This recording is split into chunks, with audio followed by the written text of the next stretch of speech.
Hello everyone guys, my name is Prashant and you are watching NIE classes YouTube channel, जो कि पूरे महाराष्ट्र के बच्चों के लिए बनाया गया है। पूरे 9th एंड 10th स्टूडेंट्स जो है हमारे सारे के सारे क्लास 9th एंड 10th के बच्चे जो महाराष्ट्र स्टेट बोर्ड में पढ़ रहे हैं, उन बच्चों के लिए चैनल बनाया गया है। गाइस, इस चैनल के अंदर साइंस, मैथ्स, इंग्लिश और SST का मतलब हिस्ट्री एंड ज्योग्राफी, ये सारे के सारे सब्जेक्ट्स आपको पढ़ाए जा रहे हैं। तो यार सब्सक्राइब कर लो इस चैनल को, क्योंकि free study, quality study and पूरे महाराष्ट्र के बच्चों के लिए जो हम लोग कर रहे हैं ना, शायद इस लेवल का कोई आपको कर पाएगा, ये बात आप ध्यान रखना। तो ये पूरे टीम के साथ भाई 5 सालों के बाद मैं कम बैक कर रहा हूं पूरे 10th के बच्चों के लिए, क्योंकि हम लोग ना पहले 10th के लिए 2018-19 में मैंने पढ़ाया था एंड बहुत बेशुमार रिस्पांस भाई आया था, बेशुमार रिस्पांस। आप देखोगे ना सर्च करके, तब आपको पता चलेगा। एंड सबसे इंपॉर्टेंटली फिर मैंने क्लास 11th, फिर क्लास 12th, उसके अंदर फिजिक्स, केमिस्ट्री, मैथ्स, बायो, चारों सब्जेक्ट मैंने पढ़ाए। एंड 5 सालों से कंटिन्यूअस एंट्रेंस लेवल CET के अंदर हमने पढ़ाना शुरू किया, और अब जाकर के फिर से मैंने 10th के बच्चों के लिए पढ़ाना शुरू किया। तो चलो यार, आप शुरू करते हैं। आज के इस वीडियो में हम जानेंगे अपने साइंस 1 के, यही आपकी साइंस 1 की बुक है ना बच्चों, तो अपने साइंस 1 के अंदर जो सबसे इजीएस्ट चैप्टर हैं, जिन चैप्टर को सबसे पहले बच्चों को पढ़ना चाहिए, उन चैप्टर का आज हम डिस्कशन करने वाले हैं।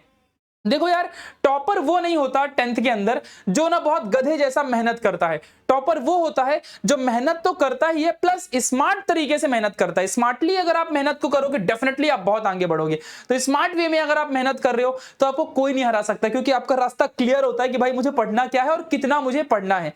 तो ये ध्यान रखना। तो देखो यार, जिन बच्चों को हार्ड लगता है साइंस 1, ऑब्वियसली बात है साइंस 1 ही सबसे हार्ड होगा। साइंस 2 बहुत चिंदी होगा बहुत सारे बच्चों को। तो साइंस 1 जो है, और हाँ एक चीज और है, बॉयज को साइंस 1 इजी लग सकता है, एंड साइंस 2 जो है ना वो थोड़ा सा हार्ड लगता है, क्योंकि उसमें ना ज्यादा बायोलॉजिकल चीजें हैं। और जिसको डॉक्टर नहीं बनना, वो साइंस 2 जल्दी पढ़ता भी नहीं है। जिसको फ्यूचर में इंजीनियर, टेक्निकल डिपार्टमेंट में साइंटिस्ट वगैरह या फिर ऐसे कुछ बनना है ना, तो वो बच्चा साइंस 1 पढ़ता है। तो आज की इस वीडियो में बताऊंगा कि भाई अभी हमारा गोल क्लास 10th है, और क्लास 10th के अंदर हम कैसे 90+ लेके आना है।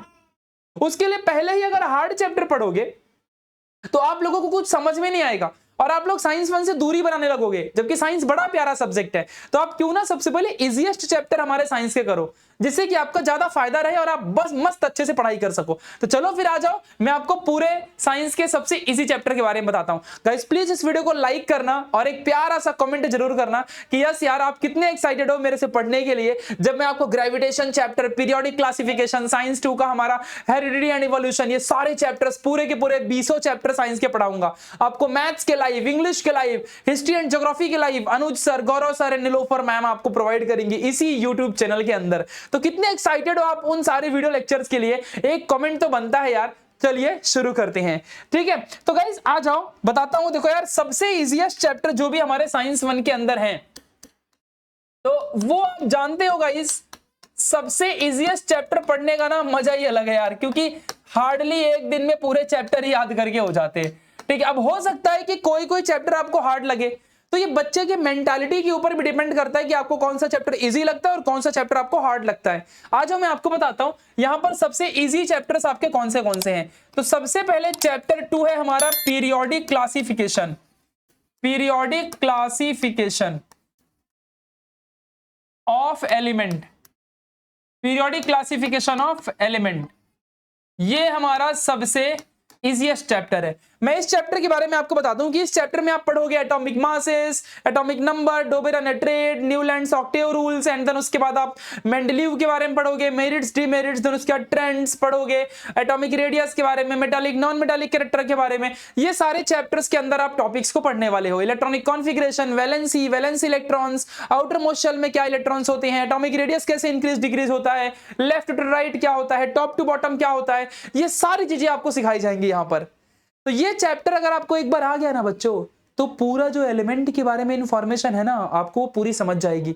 और एक बार अगर आपने एलिमेंट के बारे में पढ़ लिया कि भाई होता क्या है, कैसा उसकी प्रॉपर्टीज है, एटॉमिक नंबर क्या होता है, उससे इलेक्ट्रॉनिक कॉन्फ़िगरेशन, उसकी लोकेशन एंड किस तरीके से हमारे एलिमेंट बिहेव करते हैं, ये सारी चीजें अगर आपने एक बार सीख ली, तो आपको चैप्टर 9 समझने में बड़ा मजा आएगा।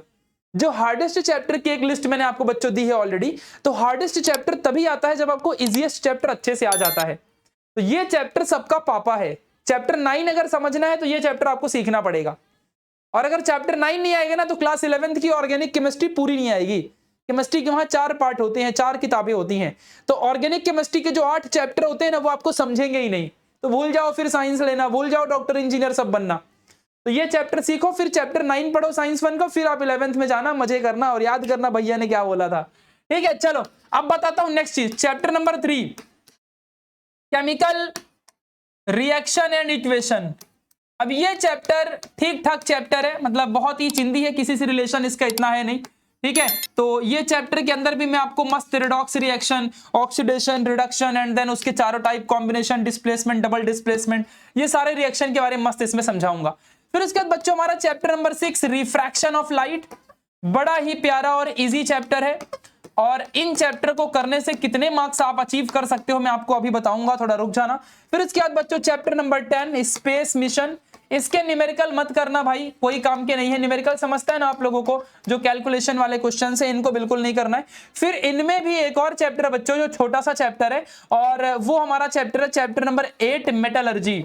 इसके प्रोसेस थोड़े हार्ड आपको लग सकते हैं, लेकिन इसका एक्सरसाइज के क्वेश्चन बहुत चिंदी है। तो ये सारे पांचों चैप्टर अगर आप बच्चों कर लेते हो तो 40 में से आपको 25 मार्क्स इजीली मिल जाते हैं विद ऑप्शन। ऑप्शन के साथ क्वेश्चन पेपर आता है ना, तो वहां पे आप लोगों को, क्योंकि देखो अभी 8 क्वेश्चन दिया रहता है, उसमें से 4 करना होता है, तो ऑप्शन में बहुत सारे क्वेश्चन होते हैं।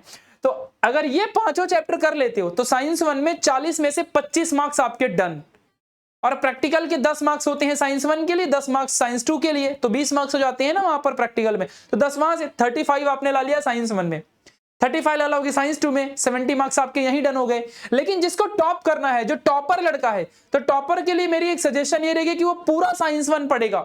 उसके लिए इजी और हार्ड चैप्टर कुछ नहीं होता, उसको पूरा का पूरा बच्चों पढ़ना है, आपको सारे चैप्टर्स आपको पूरे के पूरे कवर करने हैं, लाइन से पढ़ना है। मैं बोलूंगा हो सकता है कि आप पहले इजी चैप्टर कर लो, फिर आप हार्ड चैप्टर करो, लेकिन आपको पूरे चैप्टर करना है। अब उन बच्चों को एक सजेशन, वो बच्चे भी सोचेंगे भैया एक चैप्टर तो आप बताओ ना जिसको मैं छोड़ सकूं, लाइक ऐसे, मतलब ऑप्शन में। तो मैं आपको बताता हूं, पहली बात तो ऑप्शन का सोचो ही मत, बट अगर छोड़ना है ना, तो जो हीट नाम का चैप्टर है ना, उसको या तो ग्रेविटेशन चैप्टर छोड़ देना। हालांकि ये दोनों चैप्टर फ्यूचर में बहुत काम आएंगे, लेकिन फिर भी सब चैप्टर काम आएंगे, बट अभी के लिए 10th का देखना है हमको। तो हीट चैप्टर के ना सिर्फ एक्सरसाइज के क्वेश्चन करना, न्यूमेरिकल छोड़ देना, बहुत इजी चैप्टर है वो। और ग्रेविटेशन का भी सिर्फ एक्सरसाइज और केपलर लॉ पढ़ लेना, बाकी सब छोड़ देना, आपका काम सेट, आप मस्त अच्छे मार्क्स निकालोगे, गारंटी देता हूं मैं। ठीक है, तो इस तरीके से ये वीडियो भी आज समाप्त होती है। बच्चों कैसी लगी ये वीडियो, और अपने दोस्तों को व्हाट्सएप ग्रुप में स्टेटस में इस वीडियो को लगा दो, इसके लिंक को सभी दोस्तों में शेयर करो, जिससे कि मुझे और एक्साइटमेंट होगी, और मैं बहुत सारी वीडियोस आप सभी लोगों के लिए बनाऊंगा। तो प्लीज सपोर्ट गाइस, अपने स्कूल के ग्रुप में अपने जो स्टेटस लगा दो, व्हाट्सएप ग्रुप के लिंक भेज दो, सभी दोस्तों को पर्सनली भेजो, जिससे कि सब बच्चे देखें और उन्हें समझ में आए कि भाई क्या पावरफुल कंटेंट आपको मिल रहा है। ठीक है, तो एक बार कमेंट करो इस वीडियो में कि कैसी लगी ये वीडियो, और इस वीडियो को लाइक करना, एंड मिलते हैं अगले वीडियो में, तब तक के लिए बाय बाय, टेक केयर।